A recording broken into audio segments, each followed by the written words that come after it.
So we're going to talk about an option that a lot of people don't think about, that Jeremy has both hands on my gun. I wrapped it up here, but the person's very strong and I'm struggling. So to try to get his hands off the gun right now, the gun can still come out of the holster and I can lose control.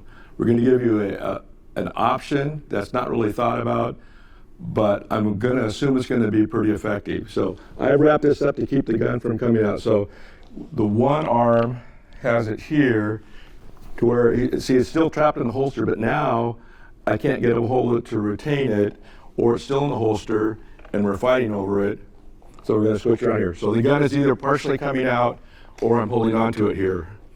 So what I'm going to do is I'm going to draw my taser and I'm going to put 2 probes into the side of his head. Here, then I'm going to do the angle drive stun to get the connection between the head. I'm going to keep it going, ride it until it affects him. We're already at deadly force, so this is an option, especially if we're in a crowded location where we can't maybe take a secondary shot with a backup weapon. But remember, probes in the head, holding the trigger, going on the angle drive stun.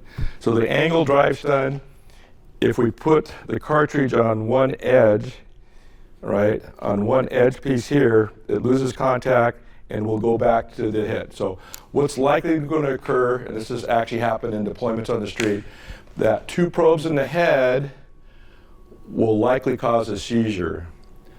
The seizure will hopefully incapacitate him.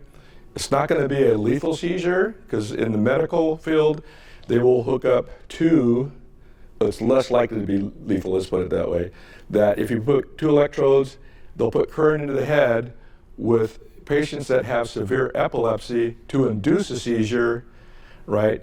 Once they come out of that seizure, the severity of their epileptic seizures have been reduced.